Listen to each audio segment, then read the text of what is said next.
السلام علیکم، میرا نام حلیمہ سعدیہ ہے، میں انڈیا سے ہوں، میں ایک میڈیکل اسٹوڈنٹ ہوں۔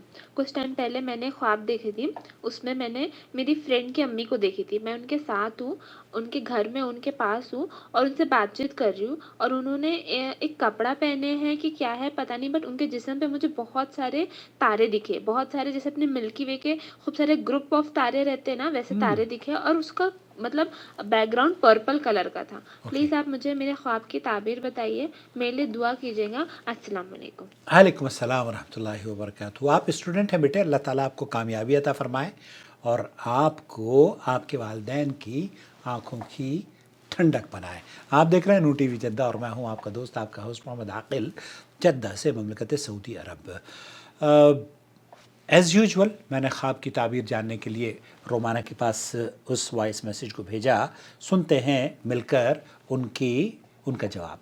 السلام علیکم ورحمۃ اللہ وبرکاتہ۔ وعلیکم السلام اللہ ورحمۃ سبحانہ اللہ تعالیٰ وبرکاتہ۔ خواب خیر، برکتوں اور خوشیوں سے نوازے، آمین آمین رب اللہم العالمین۔ آمین۔ دیکھیں، قرآن کریم میں ستاروں کے حوالے سے متعدد جگہوں پر ذکر آیا ہے جو اس بات کو واضح کرتا ہے کہ ستارے جو آسمان کی رونق اور زینت نظر آتے ہیں، وہ اللہ سبحانہ تعالیٰ کے حکم سے مسافروں کو راستے کی سمت دکھانے میں مددگار ثابت ہونے کے ساتھ ساتھ شیاطین کو آسمان کی طرف سے آنے سے روکنے یعنی مار بھگانے کا سبب بھی ہوتے ہیں۔ لہٰذا عقیدہ توحید کو مضبوط رکھیں کہ اس کے علاوہ ان کا انسانی زندگی سے کسی بھی حوالے سے، کسی بھی لحاظ سے کوئی تعلق نہیں ہے۔ خواب اپنے دیکھنے والے کے حالات، معاملات، جگہ، موسم کے حوالے سے مختلف معنی رکھتے ہیں۔ ایسا خواب اگر ایسی شخصیت کے حوالے سے آیا ہو جو اسلامی لحاظ سے مضبوط عقیدے کی ہیں، تو یہ خواب ان کے دینی معاملات میں آگے بڑھنے، لوگوں کی اصلاح کرنے اور سکون قلب کی خوشخبری ہے۔ یہ قرآن کریم کے سورہ انعام کے آیہ نمبر 97 پر غور کریں، جس کے مفہوم میں ستاروں کو مسافروں کے لیے سمت بتانے میں مددگار کہا گیا ہے۔ لہٰذا اگر خواب میں دیکھی گئی خاتون عقیدہ توحید میں پختہ ہیں تو ان خاتون کی طرف سے یا ان کے حوالے سے یا ان کے ذریعے لوگوں کو دینی سمت درست کرنے کی رہنمائی ملنے کی خوشخبری ہے۔ لیکن چونکہ قرآن کریم میں سورہ ملک کی آیہ نمبر 5 میں اس کے مفہوم ستاروں کو آسمان کے لیے زینت اور شیاطین کو بھگانے کے حوالے سے ذکر بھی موجود ہے، صحیح بات ہے۔ لہٰذا اگر خواب میں دیکھی گئی خاتون خدا نخواستہ عقائد میں کمزور ہیں تو یہ خواب ویک اپ کال ہو سکتی ہے۔ یعنی ایسی صورت میں سائلہ کو چاہیے کہ ان کی اصلاح والے معاملات میں ادب کے ساتھ توجہ دلائی جائے تاکہ توبہ استغفار کے ذریعے وہ خود کو بدعقیدگی سے دور کر لیں، سب خیر ہوگی انشاءاللہ۔ یوں سمجھ لیں، بدعقیدگی کے اندھیروں پر توبہ استغفار کرنا زندگی کو جھلملاتے ستاروں جیسی زینت اور خوبصورتی دے کر پر رونق کر سکتا ہے۔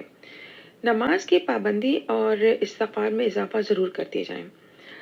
اگر کوئی شخص باوجود کوشش کے گمراہی میں رہے تو ایسے شخص کے لیے ہدایت کی دعا مانگ کر سائلہ کو خود سے ان کو دور کر لینا چاہیے۔ اللہ سبحانہ تعالیٰ رہنمائی، حفاظت اور مدد فرمائے انشاءاللہ۔ سائلہ کو چاہیے نماز کی پابندی کرتی رہیں اور درود شریف میں اضافہ کریں اور استغفار پڑھتی رہا کریں۔ اللہ سبحانہ تعالیٰ ان کی بینیفیشل نالج میں اضافہ کرے اور ان کو خلقت کی بھلائی کا سبب بنائے اور ان کو دین اور دنیا میں کامیابیاں نصیب فرمائے، آمین رب العالمین۔ اللہ سبحانہ تعالیٰ خواب کی خیر، برکتوں اور خوشیوں سے ان کو چند نوازے، آمین رب العالمین، واللہ اعلم۔ جزاک اللہ خیر رومانہ، بہت شکریہ آپ کا۔ اللہ تعالیٰ آپ کی اس کاوش کو شرف قبولیت بخشے اور ہمارے ویورز کے چہروں پر مسکراہٹ لانے کی وجہ بنائے۔ والسلام علیکم ورحمۃ اللہ وبرکاتہ۔ يعلم الناس ويرشد الناس من طريق الإذاعة، من طريق الكتابة والصحافة، من طريق التلفاز، يعلم الناس دينهم. الله ولي الذين آمنوا يخرجهم من الظلمات إلى النور والذين كفروا أولياؤهم